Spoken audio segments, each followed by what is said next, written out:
Qu'est-ce que le président d'un pays de plus d'1 milliard d'habitants, dont l'économie est l'une des plus puissantes au monde, est réellement venu chercher en Afrique? C'est le quotidien Aujourd'hui le Faso qui s'intéresse aux véritables motivations derrière la tournée africaine de Xi Jinping. Le président chinois s'est rendu au Rwanda, au Sénégal et en Afrique du Sud. Il n'y a que des intérêts qui peuvent le faire venir sur le continent africain, écrit le journal. Bien sûr, il y a les projets pharaoniques que la Chine va financer, routes, hôpitaux, infrastructures sportives. Mais tous ces projets ne sont pas des cadeaux, dépourvus de ressources naturelles et ne disposant que de 7% de terres arables, la Chine joue sa survie en Afrique. En réalité, selon le journal, c'est plus la Chine qui a besoin de l'Afrique que l'inverse. Et le continent ne devrait donc pas attendre l'aide chinoise pour se développer. Selon Aujourd'hui le Faso, nous devrions plutôt appliquer ce dicton chinois.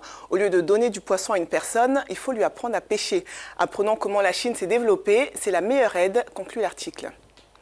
Qui a tenté d'assassiner le vice-président des Comores? Le quotidien Comores Info revient sur cette tentative d'assassinat survenue ce week-end et précise que la voiture du vice-président a été la cible de plusieurs tirs. Il serait légèrement blessé selon le quotidien, qui annonce par ailleurs que certaines personnes ont déjà été arrêtées dans le cadre de cette affaire.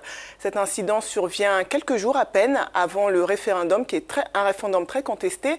Le 30 juillet, en effet, les Comoriens devront se prononcer sur un changement de la Constitution et si le oui l'importe, le poste de vice-président sera supprimé. Il y en a actuellement 3 dans le pays.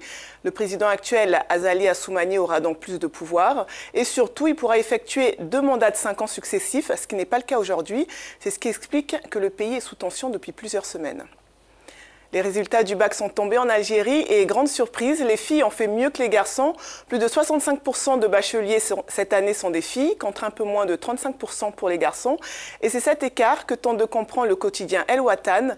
Le phénomène n'est pas nouveau. Depuis 2010, les Algériennes enregistrent des records de réussite à cet examen. Alors comment expliquer cette suprématie féminine, comme l'appelle le journal? Selon un sociologue cité par l'article, si les garçons sont moins intéressés par les études, c'est parce qu'ils préfèrent s'investir dans des domaines où, je cite, ils peuvent se faire plus d'argent, tandis que les filles voient dans les études un moyen d'émancipation. Pour les filles, force est de constater que les études se sont imposées comme la voie royale vers une forme d'émancipation du carcan patriarcal, un instrument de libération sociale. Mais El Watan rappelle que si les femmes s'affirment avec brio sur le plan intellectuel, avec un savoir et des compétences indiscutables, eh bien cela ne garantit pas pour autant une place sur le marché du travail.